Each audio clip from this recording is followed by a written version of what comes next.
الحمد لله نحمده ونستعينه ونستغفره ونؤمن به ونتوكل عليه ونعوذ بالله من شرور أنفسنا ومن سيئات أعمالنا ونعوذ بالله من شرور أنفسنا ومن سيئات أعمالنا ونعوذ بالله من شرور أنفسنا ومن سيئات أعمالنا من يهده الله فلا مضل له ومن يضلل فلا هادي له ونشهد أن لا إله إلا الله وحده لا شريك له ونشهد أن سيدنا ونبينا وشفيعنا وسندنا ومولانا محمدا عبده ورسوله صلى الله عليه وعلى آله وأصحابه ومن تبعهم بإحسان إلى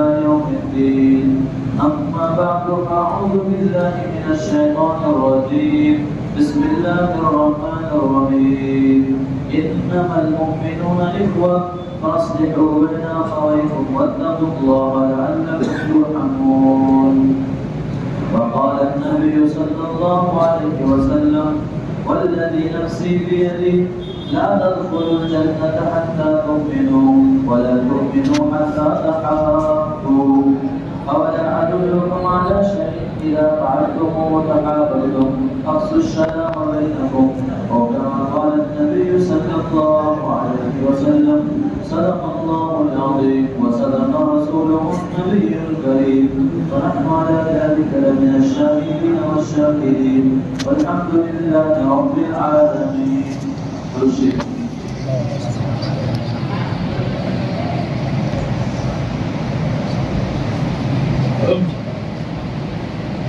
محترم بھائیوں اور میری بزرگوں، چونکہ آج کی رات جو ہے بڑی مبارک رات، اس کی اللہ نے باقاعدہ 2 جگہ قرآن کریم میں تعریف کی اور اس رات کے نام کے لیے اللہ نے پوری سورت اتار دی. تو یہ بہت مقدس رات ہے، بڑی بابرکت رات ہے. اس میں جہاں بہت سارے اعمال ہیں، بہت سارے نوافل ادا کرنے ہیں، قرآن کی تلاوت کرنی ہے، تسبیحات پڑھنے ہیں، درود شریف پڑھنے ہیں، یہ سارے اعمال ہیں کرنے کے جو اس رات میں کیے جائیں.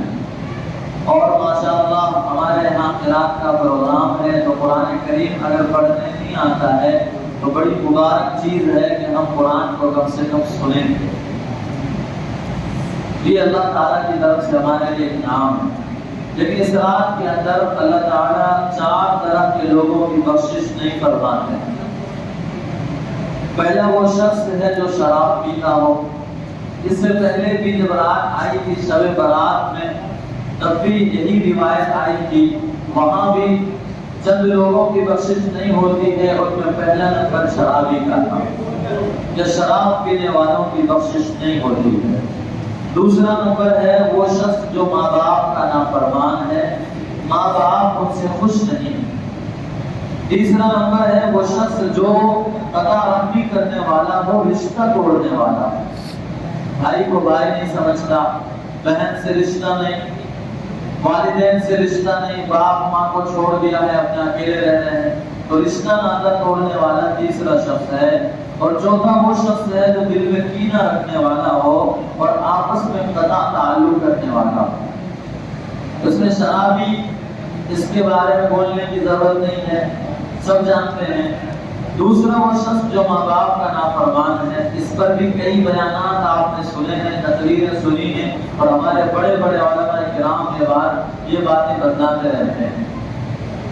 تیسری چیز ہے رشتہ ناطہ توڑنا، اور چوتھی چیز ہے، اس میں بھی وہی ہے لیکن دونوں میں فرق ہے. تیسری اور چوتھی چیز میں فرق یہ ہے کہ رشتہ توڑنا یہ اپنے لوگوں سے ہوتا ہے، اپنے قریبی جو لوگ ہیں ان سے رشتہ ناطہ توڑنا ہوتا ہے.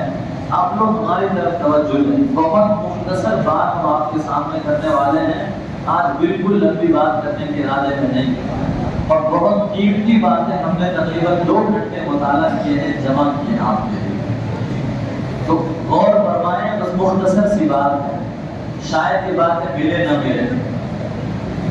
تو پہلی بات جو پہلا تیسرے نمبر کا انسان ہے وہ ہے رشتہ ناتا توڑنے والا، یعنی اپنے خاندان کے لوگوں سے تعلق توڑنا، خاندانی جو رشتہ دار ہے۔ اور چوتھا نمبر ہے وہ شخص جو دل میں کینہ رکھتا ہو اور ناتا توڑتا ہو۔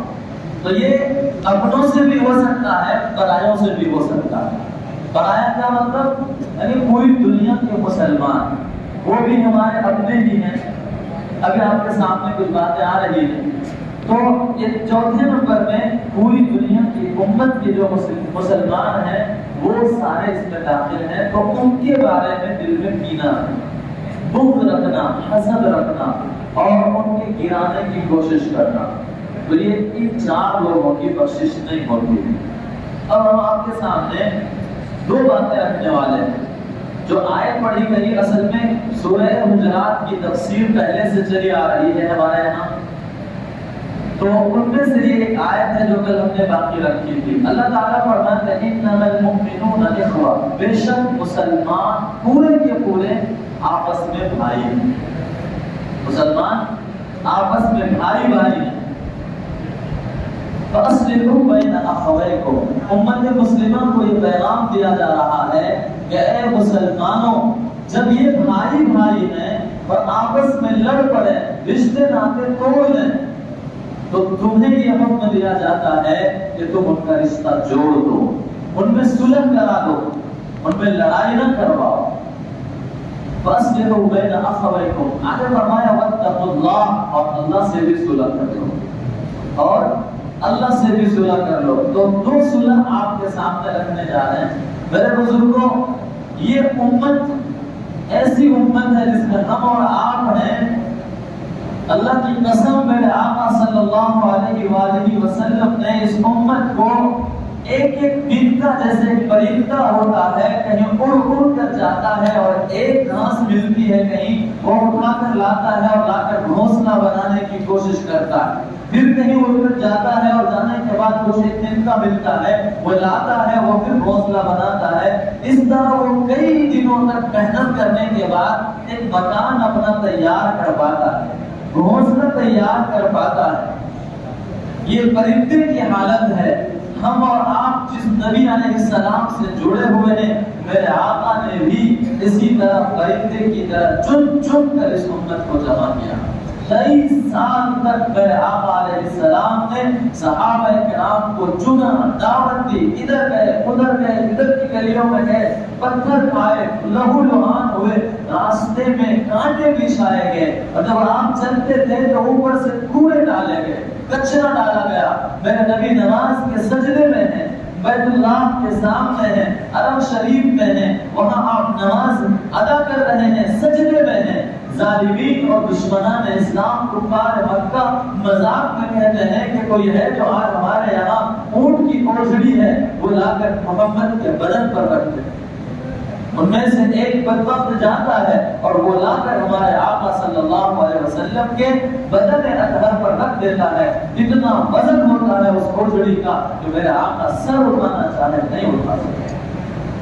ان کی تکلیف بہت مختصر میرے بھائیوں، اتنی تکلیف سہ کر میرے آقا نے اس امت کو جوڑا، اس امت کو ایک بنایا۔ اور پھر اس کے بعد ہجرت کا واقعہ بھی ہمارے جن بھائیوں نے سنا ہے، اس کے آگے کا واقعہ بھی آج آپ کے سامنے سناتے ہیں۔ جب میرے آقا مدینہ المنورہ ہجرت کر کے تشریف لے گئے، آپ نے مسجد نبوی بنایا، اور بنانے کے بعد گجرات بنائے، کمرے بنائے، گھر بنائے، اور اس کے بعد پھر کیا ہوا تھا؟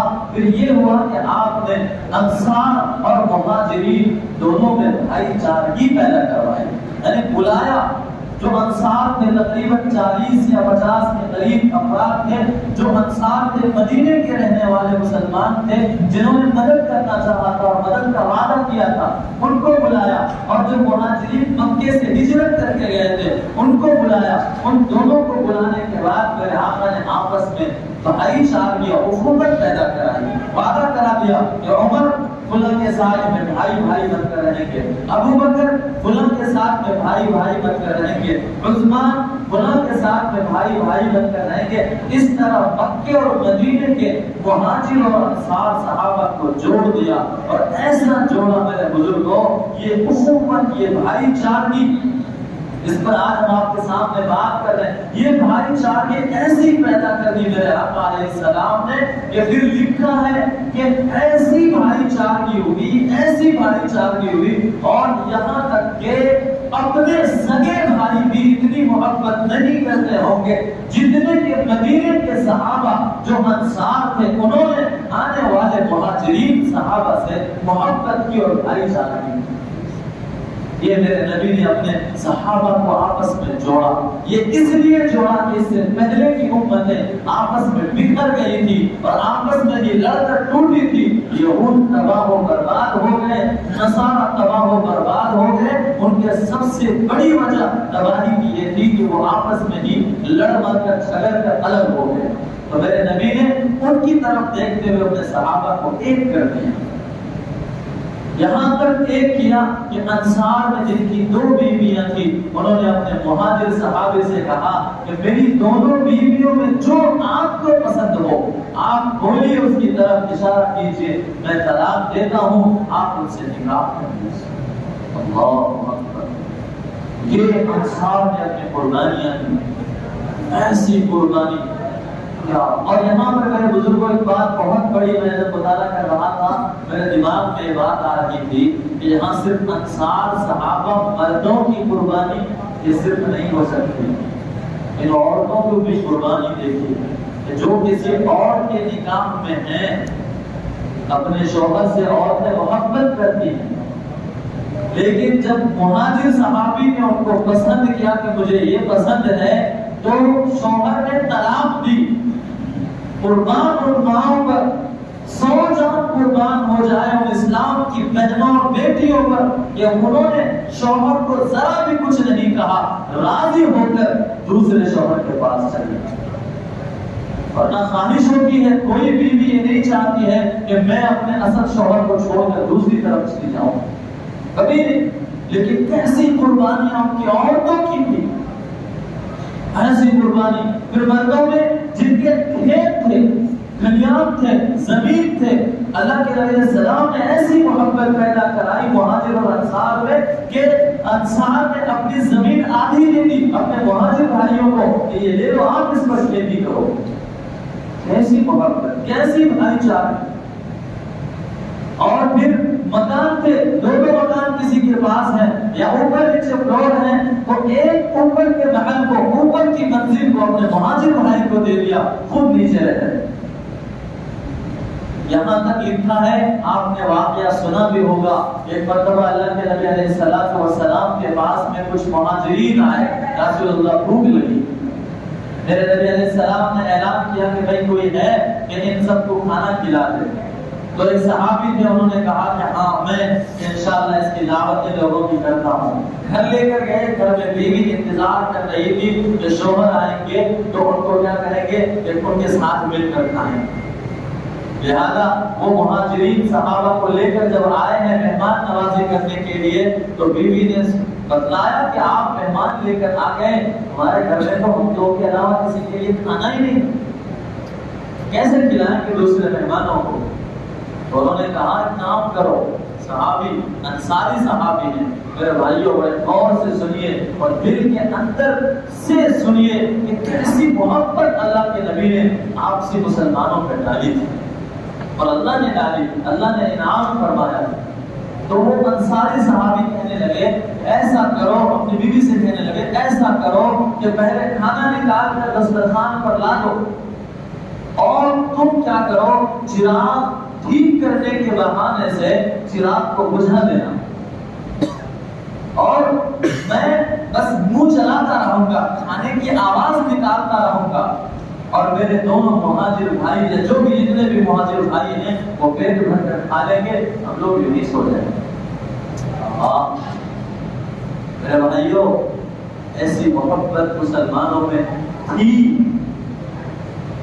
ایسی محبت، لہذا ایسا ہوا کہ وہ ایسا کر گئے کھانا لگا، بیوی دسترخوان بچھا کر چراغ صحیح کرنے کے بہانے بجھا گئی اور وہ انصاری صحابی منہ چلاتے رہے، بھوکے پیاسے منہ چلاتے رہے اور اپنے مہاجر بھائی کو پورا پیٹ بھر کر کھلایا۔ اس کے بعد بیوی سے کہا کہ چراغ تو ٹھیک ہو گیا ہوگا، اب جلا دو۔ جلا دیا، کہا کہ ماشاءاللہ کھانے کی دعا پڑھی، الحمدللہ پیٹ بھر گیا۔ اس کے بعد سلا دیا۔ آئے عرش ہل گیا، عرش ہل گیا۔ اللہ کو یہ ادا اتنی پسند آئی کہ اللہ نے جبریل کو بھیجا اور جبریل سے جا کر کہا کہ یؤثرون علی انفسہم ولو کان بہم خصاصہ، میرے نبی آپ اپنے ان صحابہ کو خوشخبری سنائیے کہ اللہ ان سے راضی ہے کہ اپنی بھوک کی حالت تھی اس کے باوجود بھی بھوک کو برداشت کر لیا اور اپنے مہاجر بھائیوں کو کھلایا۔ تو میرے بزرگوں، یہ محبت میرے نبی علیہ السلام نے آپس کی امت میں پیدا کی اور یہ مسلمان کی کامیابی کی سب سے بڑی وجہ ہے۔ مسلمانوں کو جو فتح پر فتح ملتی گئی، جیت پر جیت ملتی گئی، وجہ یہی ہے کہ مسلمان ایک تھے۔ میرے نبی نے فرمایا المسلمون کجسد واحد، مسلمان پورے دنیا میں کہیں بھی بسنے والے ہوں ایک بدن کی طرح ہے، ایک بدن کی طرح کہ اگر بدن کے کسی ایک حصے میں بھی کانٹا چبھے گا تو بدن کے اس حصے سے لے کر سر کے بالوں تک کو تکلیف ہوتی ہے، ٹینشن ہوتا ہے کہ یہ کیا ہو گیا۔ تو یہ مسلمانوں کے حالات میرے نبی نے پیدا کیے تھے۔ ایسی محبت جب کی تو مہاجرین کہاں رکنے والے تھے؟ مہاجرین اللہ کے نبی کے پاس آئے اور آنے کے بعد کہا کہ یا رسول اللہ، یہ لوگ تو ہمارے انصار بھائی اتنے زیادہ ہمارے لیے قربان کر رہے ہیں اپنے آپ کو کہ سارا ثواب یہی لوگ لے جائیں گے، ہمیں تو کچھ ملے گا ہی نہیں۔ حالانکہ یہ لوگ اپنا گھر بار سب مکے میں چھوڑ کر، اپنے جائیداد دولت سب کچھ چھوڑ کر مدینے کی طرف اپنے ایمان کے لیے اور اپنے اسلام کو بچانے کے لیے ہجرت کر گئے تھے۔ یہ بھی بہت بڑی بات تھی، لیکن کیا اندر سے تڑپ دیکھیے، یہی صحابہ کی سب سے بڑی خصوصیت تھی کہ وہ ثواب کے لیے تڑپتے تھے۔ یہ نہیں کہ آج ہم نے 1000 روپے صدقہ کر دیا تو بہت بڑا کام کرتا، کل کریں گے، دوسرے دن کریں، اگلے مہینے کریں گے۔ نہیں، صحابہ ہر لمحہ تڑپتے تھے کہ میں کب اور زیادہ ثواب کراؤں۔ ابھی کیا، ابھی آگے کوئی ثواب کا کام آ گیا فوراً تیار، دوسری طرف ثواب کا کام آیا فوراً تیار۔ وہ ثواب کے لیے تڑپتے تھے اور ہمارے اندر کمیاں نہیں آ گئی میرے بزرگوں کہ اگر ہم نے اشراق کی نماز پڑھ لی تو ظہر کی نماز بھی آرام سے چھوڑ دیتے ہیں کہ چلو بعد میں پڑھ لیں۔ یہ ہمارے حالات ہیں اور وہ صحابہ کرام کے حالات ہیں۔ خیر، تو وہ مہاجرین صحابہ کہاں رکنے والے تھے؟ مہاجرین نے اللہ کے نبی سے آ کر درخواست کی کہ یا رسول اللہ، یہ سارے جو ہمارے انصار بھائی ہیں انہوں نے کھیت بھی دے دیے، مکان بھی دے دیے، بیویاں تک دے دی، کھانے کو دے دیے، پیسے نہیں تھے تجارت اور ہجرت کرنے کے لیے، وہ پیسے دے دیے، سارا ثواب تو یہ لوگ لے گئے۔ میرے نبی نے جملہ فرمایا میرے بزرگوں، فرمایا ایسا نہیں ہے، جب تک تم ان کے لیے دعائیں کرتے رہو گے وہ تم سے آگے نہیں بڑھ سکتے۔ جب تک تم ان کے لیے دعائیں کرتے رہو گے وہ تم سے آگے نہیں بڑھ سکتے ہیں۔ یہاں لکھتے ہیں حضرت مولانا ادریس نادری رحمۃ اللہ علیہ سیرت مصطفیٰ کے اندر کہ اللہ کے نبی نے اشارہ کر دیا کہ دعا مخلصانہ اگر ایک ہے اور وہ دعا کسی کو مل جاوے، اس کے مقابلے میں دنیا کی ساری دولت مل جاوے، ساری دولت ہیج ہے۔ انصار نے کیا دیا؟ زمین دیے، جائیداد دیے، مکان دیے، یہ ساری دنیا کی چیزیں تھی۔ مہاجرین نے کیا دیا؟ دعائیں دی، یہ آخرت کی چیز تھی۔ حضرت کہتے ہیں کہ اگر دنیا کی ساری جائیداد کو ایک پلڑے میں رکھ دیا جائے اور ایک پلڑے میں ترازو کے مخلصانہ ایک دعا رکھ دی جائے، اللہ آپ کو جزائے خیر دے۔ اتنی سی بات اگر ایک پلڑے میں رکھ دیا جائے، حضرت کہتے ہیں کہ یقین ہے دعا والا پلڑا وزن والا ہو جائے گا اور وہ سارے جو دنیا کی دولتیں ہیں وہ اوپر ہو جائے گا۔ تو یہ دعا کی اہمیت ہے، ہمیں کوئی دعا دے دے بہت بڑی چیز ہے۔ ہمیں دعا کے لیے کام کرنا، کسی سے محبت کریں، کسی کو کچھ دیں، یہ دعا کے لیے۔ حضرت امی عائشہ صدیقہ رضی اللہ تعالی عنہا جو امہات المؤمنین ہیں اور میرے نبی کی سب سے چہیتی بیوی اما خدیجہ رضی اللہ تعالی عنہا کے بعد وہ ان کا معمول تھا کہ جب کوئی فقیر ان کے پاس آتے تو وہ کیا کرتی ان کو دیتی، جو بھی مانگتا وہ فقیر ان کو دے دیتی، اور فقیر جب لیتا ہے تو کیا کرتا ہے؟ دعائیں دیتا ہے، وہ اللہ آپ کو خوش رکھے، ایسا ہو ویسا ہو، بہت ساری دعائیں دیتا ہے کوئی بھی فقیر ہو۔ تو وہ جو بھی فقیر آتا، جو بھی دعائیں دیتا، امی عائشہ صدیقہ رضی اللہ تعالیٰ عنہا بدلے میں ان کو وہی دعا دے دیتی۔ تو جو ان کے ساتھ میں رہنے والے لوگ تھے، صحابہ صحابیات کی خادمائیں تھیں، انہوں نے پوچھا کہ اماں ایسا کیا معاملہ کہ آپ صدقہ بھی دیتی ہیں، خیرات بھی دے دیتی ہیں، اوپر سے اگر وہ دعائیں دے تو آپ کو آمین کہنے کے بدلے میں آپ ان کو وہی دعا دے دیتے ہیں؟ تو سنیے میرے بزرگوں، دعائیں کسی کے لینے کی اہمیت ہے۔ امی عائشہ صدیقہ رضی اللہ تعالیٰ عنہا فرماتی ہیں کہ جب اس نے مجھے دعا دے دی تو میں نے جو اس پر دے کر احسان کیا تھا اس سے بڑا احسان اس نے میرے اوپر کر دیا۔ میں نے تو دنیا کی چیز دی، اس نے دعا دے دی مجھ پر، اس نے اتنا بڑا احسان کر دیا، اگر میں اس کا بدلہ اس کو نہ دے دوں تو مجھے ڈر ہے کہ میں ہی اس کے احسان کے بدلے میں دب جاؤں۔ حالانکہ دینے والی یہ خود ہے صدقات، اور ایسے 1 روپے نہیں دیتی تھی صدقات۔ ایک دن میں ایک واقعہ ہے 80,000 یا کچھ بہت سارے درہم آئے۔ درہم مطلب چاندی کے سکے، بہت زیادہ، مطلب تھیلا بھر کر لا کر دیا ان کے بہن کے بیٹے نے کہ اماں یہ آپ اپنے اوپر خرچ کیجئے۔ پتہ چل وہ روزہ تھی، خرچ کیسا کیا؟ شام تک میں وہ پورا جو تھیلا بھرا ہوا تھا چاندی کے سکوں کا صدقے میں بانٹ چکی۔ شام کو خادمہ کہتی ہیں کہ اماں ایک کم سے کم درہم کو رکھ لیتی تاکہ کچھ کھانے کی چیزیں افطار کے لیے بنا لیتے۔ تو ایسے صدقہ کرنے والی تھی ہماری ماں، چہیتی ماں، پیاری ماں حضرت عائشہ صدیقہ رضی اللہ تعالیٰ عنہا۔ تو وہ کیا کہ ان کا یہ معمول تھا، کسی کو دیتی اگر وہ دعا دیتا تو فوراً ان کو وہ دعا دے دیتی، اور یہ کہتی تھی کہ میں نے ان کو دعا ان کے بدلے میں دے دیا، میرا جو صدقہ تھا اس کا ثواب زیادہ باقی رہا۔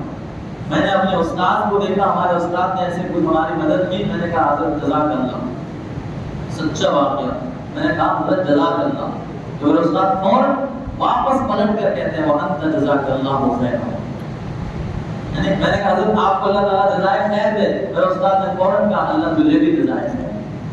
وہ جو صدقات دیے تھے ان کا ثواب اسٹوک رہ گیا، اور دعا کے بدلے میں دعا دے دی واپس۔ تو میرے بزرگوں، دعائیں لینا بہت بڑی چیز ہے۔ ہم یہ سوچتے ہیں کہ ہم نے کسی کو کچھ دیا تو اس کے بدلے میں ہمیں کوئی چیز ہی دے دے، یہ بڑی چیز نہیں ہے۔ جو بھی چیزیں وہ دے گا وہ دنیا کی چیزیں ہوں گی، لیکن دعا ایک ایسی چیز ہے جو آخرت میں کام آنے والی ہے۔ آخرت میں ہی نہیں بلکہ دنیا بھی بن سکتی ہے۔ جب جزاک اللہ کسی نے ہمیں کہہ دیا تو قسم بخدا اس نے دنیا کی ساری نعمتیں دے دی۔ جزا کا معنی اللہ بدلہ دے دے، خیر بہتر بدلہ دے، بہتر کیا دیں گے وہ اللہ ہی کو معلوم۔ تو اس سے بڑی دعا کچھ ہو سکتی ہے؟ ہمیں چاہیے کہ ہم کسی پر احسان کریں، ان کے دعاؤں کے محتاج رہیں۔ اچھا ایک بات یاد آ گئی، ایسے ہی لطیفے کے طور پر آپ سنا دیتا ہوں کہ حضرت مولانا اشرف علی تھانوی، نام سنا؟ اس امت کے حکیم کہلاتے ہیں، حکیم الامت حضرت مولانا اشرف علی تھانوی رحمۃ اللہ علیہ۔ ان کو کوئی آدمی کچھ دیتے تھے، ہدیہ وغیرہ لا کر دیتے ہیں، تو حضرت کو کوئی ہدیہ دیتا اور کہتا کہ حضرت دعا فرمائیے۔ ہمارا بھی یہی حال ہے، ہم کسی کی دعوت کرائیں یا کسی کو کچھ دیں تو فوراً بولتے ہیں کہ دعا کرو، بولتے ہیں نہیں؟ بولتے ہیں نا بھائی؟ تو یہ عادت ہے امت کی۔ تو حضرت کے پاس بھی جو جاتا کچھ دیتا ہدیے کے طور پر، کہتا حضرت دعا کرو۔ حضرت کہتے تیرا سامان لے کے جائیں یہاں سے۔ کیا کہتے ہیں؟ تیرا سامان لے جا، تیرے ہدیے کی ضرورت نہیں ہے، ویسے بھی تیرے لیے دعا کرتا ہوں۔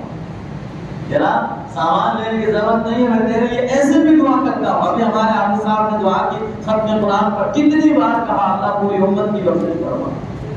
کیا ہم نے کچھ دیا ہے ان کو؟ پوری امت کے کہا، اگر مان لیجیے یہاں کے کچھ لوگ دے رہے ہیں تو پوری امت کے لیے دعا ہو رہی ہے، تو کچھ نہیں کیا پھر بھی دعائیں ہو رہی ہے۔ تو حضرت کہتے ہیں کہ میں تیرے لیے ایسے بھی دعا کرتا ہوں، تو کچھ نہیں بھی دے گا تب بھی دعا کروں گا۔ یہ بولنا اچھی بات ہے، تم نے دے دیا جس کو، اب اس کے دل میں آئے، اس کو اچھا لگے گا تو وہ تیرے دعائیں دے گا، اور وہ بول کر لینا دعا، اس کے مقابلے میں دل خوش کر کے لینا دعا۔ بول کر کسی سے دعا لینا، یاد رکھیے، بولنا کسی کو اور پھر اس سے دعا لینا، اس کے مقابلے میں ان کا دل خوش کر کے ان کے دلوں سے نکلی دعائیں دینا، دعائیں دینا میرے بزرگوں یہ بہت بڑی چیز ہے۔ تو کسی کو ہم کہیں کہ آپ دعا کرنا، اس کے مقابلے میں ایسا ان کے ساتھ معاملہ کرتے ہیں کہ وہ خود دعائیں دینے پر مجبور ہو جائیں۔ جیسے کہ حضرت نبی پاک صلی اللہ علیہ وسلم کے یہاں ایک مرتبہ آپ کے رشتہ دار میں حضرت عبداللہ ابن عباس رضی اللہ تعالیٰ عنہ غالباً وہ چھوٹے تھے اور وہ اپنے رشتہ دار تھے ہمارے نبی کو کے یہاں ٹھہرے آ کر، وہ فجر سے پہلے کیا کرے، پہلے تو نل کا زمانہ نہیں تھا، واش روم کا زمانہ نہیں تھا، تو کیا ہوتا تھا ڈول میں پانی بھر کر رکھتے تھے۔ تو باتھ روم جانا ہو تو کیا کرتے تھے، آج بھی دیہات وغیرہ تو ہر جگہ ہو گئے ہیں سوچھ بھارت، لیکن پہلے ایسا تھا تو وہ ڈول بھر کر رکھ دیتے تھے اور پانی اس میں لوٹا میں بھر کر رکھ دیتے تھے کہ جس کو پیشاب لگانے کی ضرورت ہو وہ لے کر جائے گا، وضو وغیرہ کر لے۔ تو اللہ کے نبی علیہ السلام کا معاملہ ایسا تھا کہ آپ اٹھتے تھے، خود بھر لیتے تھے اور جاتے تھے، اور فارغ ہو کر پھر تہجد کے لیے آپ نماز میں کھڑے ہو جاتے ہیں۔ تو ایک دن جس دن حضرت آپ کے وہ رشتہ دار صحابی رضی اللہ تعالیٰ عنہ آئے، تو اس دن ہمارے آقا کے اٹھنے سے پہلے اس نے کیا کیا، وہ جا کر بالٹی میں پانی بھر کے لا کے رکھ دیا۔ میرا آقا اٹھے تو دیکھیں کہ تو بھرا ہوا ہے، محنت کم کرنا پڑ رہا ہے۔ پوچھا کس نے کیا، تو پیچھے سے آواز آئی کہ میں نے کیا، چھوٹے سے تھے اب میں نے کر کے رکھا ہے۔ تو یہ گویا کہ اشارہ ہے اس امت کے لوگوں کے لیے کہ اپنے استاد کی ایسے عزت کی جائے۔ اللہ کے نبی اس امت کے استاد ہیں، اور وہ اگرچہ رشتہ دار ہیں، رشتہ داروں کو بھی اشارہ ہے کہ اپنے بڑوں کی ایسے محبت کی جائے، مدد کی جائے۔ بڑے ہیں تو وہ بڑے اپنے سے کوئی سامان لینے جائیں اس سے پہلے بڑوں کی جو ضرورت ہے ہمیں لانا کر رکھ دیں، یہ ہمیں بھی اشارہ ہے۔ تو بڑوں کی دعائیں مل جائیں گی ہمیں، اور بوڑھوں کی دعائیں لینا میرے بزرگوں کو اپنا کام بنا لینا ہے۔ تو اللہ کے علیہ السلام نے کہا کیا چاہیے مانگ، تو اللہ کے انہوں نے کہا کہ آپ جو دعا دے دیں۔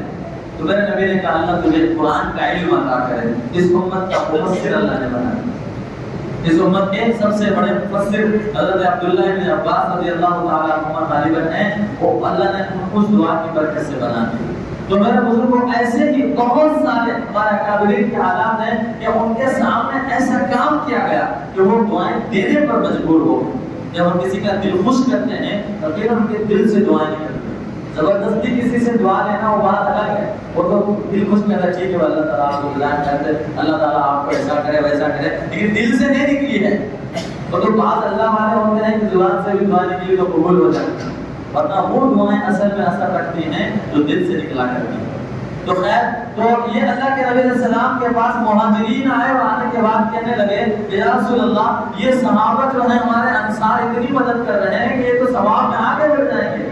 تو میرے نبی نے کہا جب تک تم ان کو دعائیں دیتے رہو گے وہ آگے نہیں بڑھ سکتے۔ تو یہ ہمیں پیغام دیا گیا۔ خیر میرے بزرگوں یہ واقعہ ہمیں اس لیے سنایا جا رہا ہے کہ امت مسلمہ میں اخوت اور محبت بھائی چارگی بہت بڑی چیز ہے۔ بھائی چارگی جب تک رہے گی ہم انشاءاللہ کامیاب رہیں گے۔ ہم پورے گاؤں والے جب تک آپس میں بڑے چھوٹوں کے ساتھ شفقت کا معاملہ کریں، چھوٹوں کو چاہیے بڑوں کی عزت کرتے ہوئے ان کی بات مانیں، اور ہمیں آپس میں نوجوان ہیں لڑے نہیں، آپس میں مل کر محبت کے ساتھ ایک یونٹی بنائیں، ایک مجمع بنے، ایک بنے۔ آج امت پر حالات اس لیے آ رہے ہیں کہ ہر کوئی اپنے حساب سے دیکھ رہا ہے۔ ابھی دیکھ لیجیے مثال کے طور پر کہیں ہمارے اس ملک میں مسلمانوں کے گھروں پر بہت ظلم کیا گیا، گھر توڑ دیے گئے۔ ہم میں سے کتنے لوگ ہیں جن کو تکلیف، آپ اور میں دل پر ہاتھ رکھ کر سوچیں کہ ہمارے دل میں تکلیف ہوئی نہیں ہوئی ہے تو ابھی وہ اخوت والا رشتہ نہیں آیا ہے جس کے بارے میں اللہ نے قرآن کے اندر تعریف کی۔ محبت والا رشتہ نہیں آیا ہے۔ ہمیں تو کہا گیا کہ اگر دنیا کے ایک کنارے میں کسی مسلمان کو تکلیف ہوتی ہے تو دنیا کے دوسرے کنارے والے مسلمان کو اس تکلیف کو محسوس کرنا چاہیے، تب جا کر یہ مسلمان کامیابی کی راہ پر جا سکیں گے۔ صحابہ کا وہی حال تھا۔ اس ملک میں ایک بادشاہ نے کسی مسلمان خاتون پر تھپڑ مارا، ایک مسلمان اور خاتون پر اس ملک میں جو ہندوستان میں ایمان پھیلا ہے اس کی ایک وجہ میں آپ کے سامنے رکھ رہا ہوں۔ کسی غیر مسلم بادشاہ نام یاد نہیں آ رہا مجھے، اس بادشاہ نے ایک مسلمان عورت کو تھپڑ مارا۔ اس عورت نے یہاں سے پکار کر کہا کہ کہاں ہے ہمارا رہبر کہ آج یہ ظالم مجھ پر ہاتھ اٹھا رہا۔ وہ 7 سمندر پار محمد بن قاسم رحمۃ اللہ علیہ ایک نوجوان لڑکے تھے، ان کو وہاں تک سنائی دیا اور اسی وقت جو لشکر تھا ان کو وہ لیا اور کہا کہ جب تک میں اپنی بہن کا بدلہ نہ لے لوں میں سکون سے نہیں بیٹھ سکتا۔ 7 سمندر پار سے آئے اور آنے کے بعد یہاں بدلہ کیا لیتے، بدلے سے پہلے یہاں بہت سارا اسلام کے لیے لوگ تیار ہو سکتے۔ تو یہ اسلام کی خوبی ہے، ہماری خوبی ہے کہ ہم سب بھائی بھائی ہیں۔ اور مفسر حضرت قاری ثناء اللہ پانی پتی رحمۃ اللہ علیہ تفسیر مظہری میں فرماتے ہیں کہ اللہ نے اس آیت کے اندر کہا انما المؤمنون اخوہ، اخوۃ یہ لفظ ایسا ہے کہ جو اخن ایک لفظ آتا ہے جو اصل میں بھائی ہوتے ہیں، ایک ماں کے 2 بیٹے ہوتے ہیں، وہ ایک وہ رشتہ ہوتا ہے، تو اس کی جمع آتی ہے اخوان، اور یہ اخوۃ یہ کہتے ہیں جو اس رشتے سے بھی زیادہ گہرا رشتہ ہو اس کو کہتے ہیں اخوہ۔ اور اللہ نے قرآن میں ہم سب کے لیے اخوۃ کا لفظ استعمال کیا۔ تو ہمارا رشتہ ماں باپ جس ماں کے پیٹ سے پیدا ہونے والے 2 بھائی کا رشتہ ہے اس سے بھی زیادہ گہرا رشتہ، تو اس رشتے کو نبھانا چاہیے۔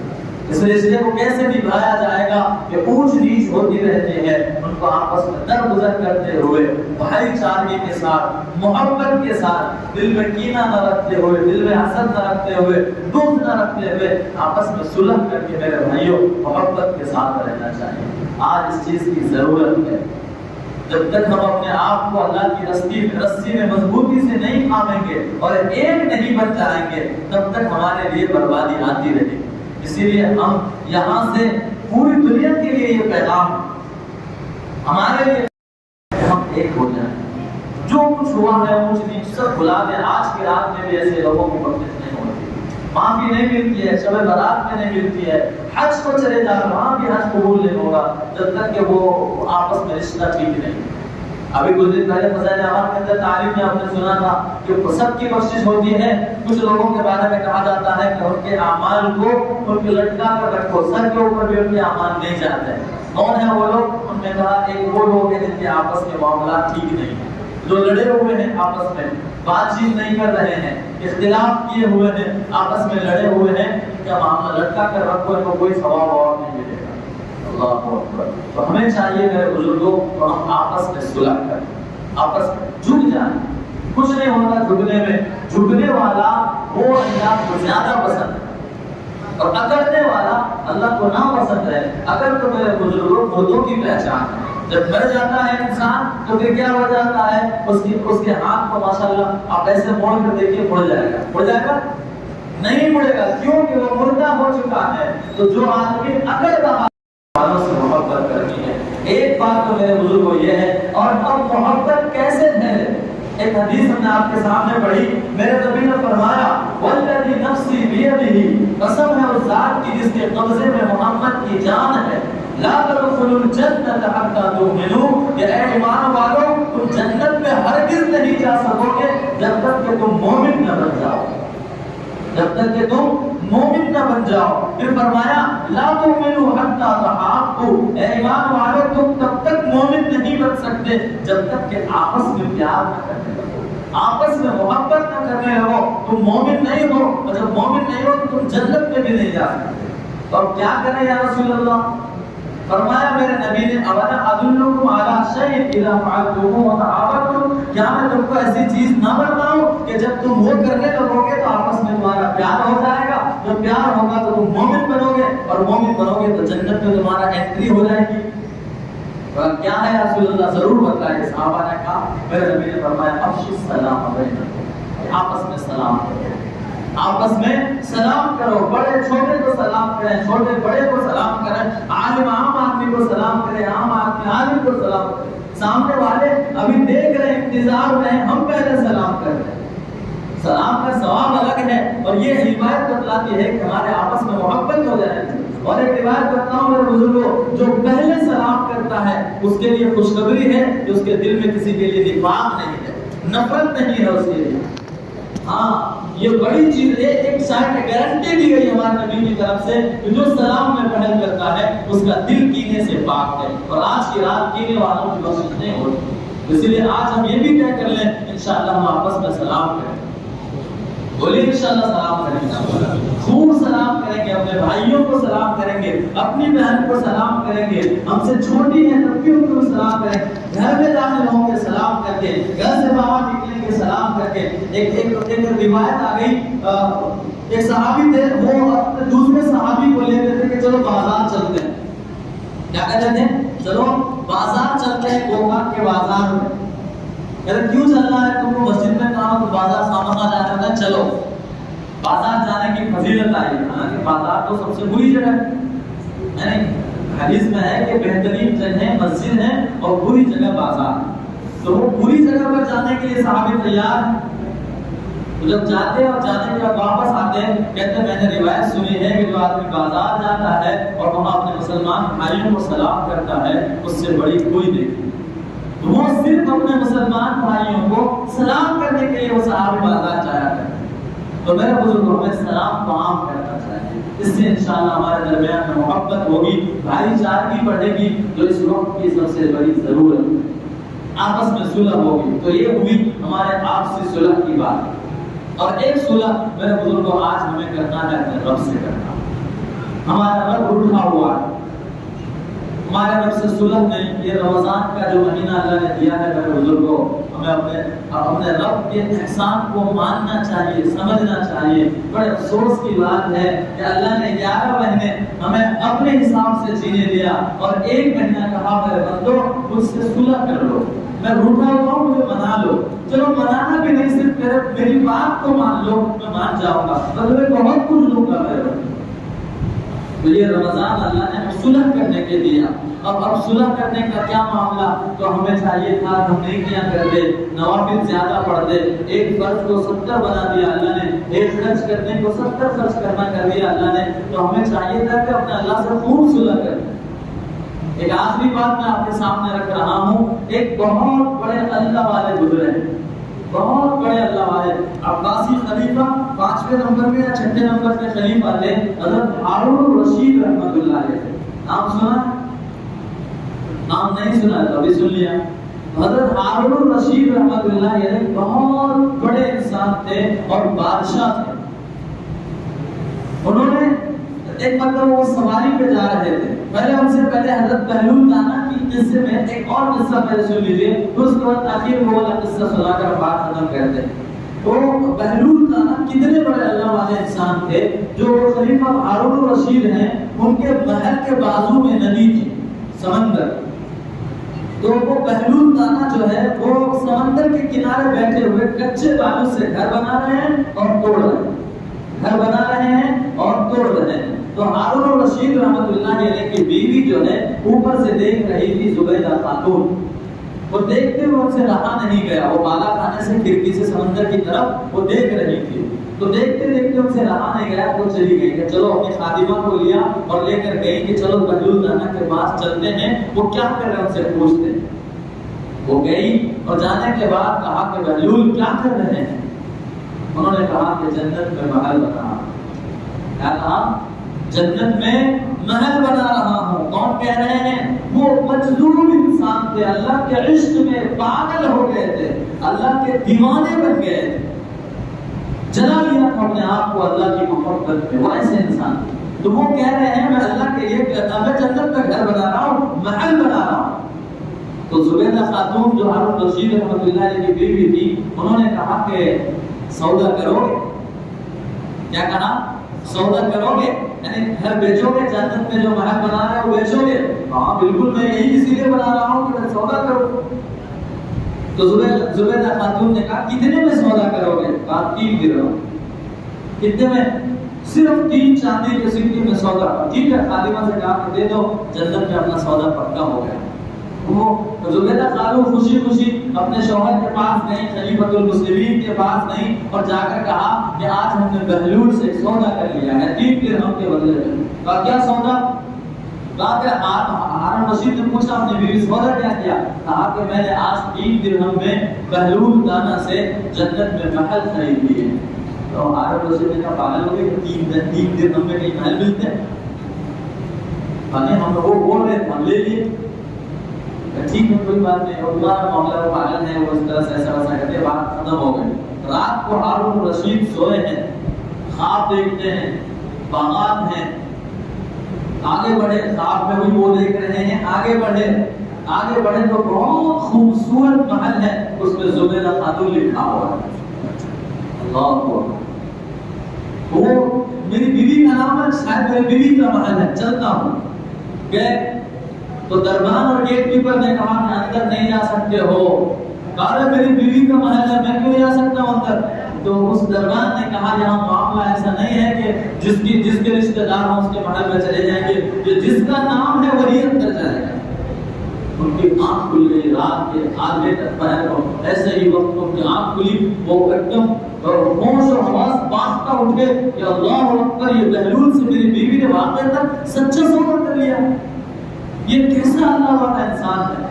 صبح ہوئی، تڑپتے رہے، رات بھر سوئے نہیں، تڑپتے رہے اور تڑپتے ہوئے اور ڈھونڈتے نکلے۔ اور حضرت بہلول رحمۃ اللہ کا حال یہ تھا کہ وہ پاؤں میں چپل نہیں پہنتے تھے، ایسے ہی دیوانے کی طرح پھرتے تھے، جہاں تک جاتے وہیں سو جاتے تھے، جو ملا کھا لیتے تھے۔ اللہ والے ایسے ہی ہوتے ہیں۔ ہمیں اللہ والوں کو پہچان نہیں سکتے ہیں کہ وہ کیسے ہیں۔ ابھی چہرہ خوبصورت دیکھ لیا تو سوچ لیا اللہ والے، ایسے بھی اللہ والے ہوتے ہیں، اور اکثر فقیری کی حالت میں اللہ والے ہوا کرتے ہیں۔ تو بہلول کا دوڑے بھاگے، ڈھونڈتے ہوئے صبح سے لے کر دوپہر تک ایک جگہ جا کر دیکھا کہ بہلول مل گئے۔ تو بہلول سے دیکھا کہ وہی بہلول وہاں کہیں پر جا کر جب بالو رکھے ہوئے ہیں، وہ وہی کام کر رہے ہیں، توڑ رہے ہیں اور بنا رہے ہیں۔ تو ان کو کہا کہ بہلول کیا کر رہے ہیں؟ ہارون رشید نے پوچھا کیا کر رہے ہیں؟ کہا گھر بنا رہا ہوں۔ کہا بیچو گے؟ سودا کرو گے؟ کہا بالکل کریں گے۔ کہا کتنی قیمت؟ کہا تیری پوری سلطنت اس کی قیمت ہے۔ کیا کہا؟ تیری پوری سلطنت اس کی قیمت ہے۔ کہا کہ یہ کیسی بات ہوئی؟ آپ نے میری بیوی کو 1 درہم میں بیچ دیا اور مجھے کہتے ہو میں پوری سلطنت دے دوں۔ پوری سلطنت مطلب سمجھ ہے، اس وقت پوری دنیا میں مسلمان کی حکمرانی تھی، ان کے بادشاہ تھے۔ وہ اتنی بڑی حکمرانی اس جنت کے محل کے بدلے میں مانگ رہے ہیں حضرت بہلول دانا رحمۃ اللہ علیہ۔ تو اس نے سوال کیا فوراً ہارون رشید نے کہ کیا معاملہ، ہماری بیوی کو 3 درہم میں دے دیا اور ہمیں کہہ رہے ہو میری پوری سلطنت دے دو گے آپ؟ کہا کہ ہاں، تیری بیوی نے بنا دیکھے بھروسہ کیا تھا، تو دیکھ کر آیا ہے۔ اللہ کیسے اللہ والے، تو دیکھ کر آیا ہے۔ ہارون رشید تڑپ اٹھے، رونے لگے اور دونوں گھٹنے پر بیٹھ گئے، دو زانوں بیٹھ گئے اور رونے لگے۔ اس سے غلطی ہو گئی، میں نے اپنی بیوی کی بات کو جھٹلایا، مجھے معاف کر دیجیے۔ جب بہلول نے دیکھا کہ بہت رو رہے تو ہمیں اللہ والوں سے ایسے معافی مانگنا چاہیے۔ اگر کبھی ہمارے اللہ والے یا ہمارے بڑے ناراض ہو جاتے تو ایسے جانا چاہیے ان کے پاس۔ یہ نہیں کہ جانا تو ایک مولوی ناراض ہوا تو کیا وہ دوسرا آ جائے گا ٹینشن میں، ایک بڈھا ناراض ہوا تو کیا کہ دوسرے بڈھے سے دوستی کر لیں گے۔ نہیں، میرے بزرگوں کسی کو ناراض نہ ہونے دیجیے، منع دیجیے کہ اس سے پہلے انتقال ہو گیا تو کیا ہوگا اللہ کا۔ تو خیر وہ ہارون رشید نے دیکھا کہ حضرت بہلول دانا ناراض ہیں، رونے لگے، بہت تڑپنے لگے۔ تو بہلول دانا نے دیکھا کہ بہت تڑپ رہے ہیں اور دل میں سچی تڑپ اب آئی ہے، تو کہا کہ جا تجھے بھی 3 درہم میں بنا دیتا ہوں۔ تو یہ ایسے اللہ والے انسان تھے۔ خیر اب آخری بات جو اللہ سے صلح کرنے کی بات ہے وہ کہہ رہا ہوں میرے بھائیوں، بڑے غور سے سن لیجیے۔ ایک دن جا رہے تھے، ہاتھی پر سوار ہو کے ہارون رشید رحمۃ اللہ علیہ، دیکھا راستے میں بہلول دانا بیٹھے ہوئے ہیں اور زمین پر لکیر مار رہے رہے ہیں، پھر بجھا رہے اس کو، پھر لگا ہے لکیر، پھر کہہ رہے نہیں، پھر اس کو مٹا رہے ہیں۔ ہاتھی کو روکا، اتارا اور حضرت ہارون رشید بہلول کے پاس گئے اور کہا کہ بہلول کیا معاملہ، کیا کر رہے ہیں؟ بہلول دانا نے کہا صلح کرا رہا ہوں۔ کیا کہا؟ صلح کرا رہا ہوں۔ اور کس کی صلح؟ ہاں، زمین کے مخلوق کی صلح کرا رہا ہوں اوپر والے سے۔ کیا کہا؟ زمین پہ جو ہمارے طرف اشارہ کیا کہ مخلوق کی اللہ سے صلح کرا رہا ہوں۔ تو پوچھا صلح ہو گئی؟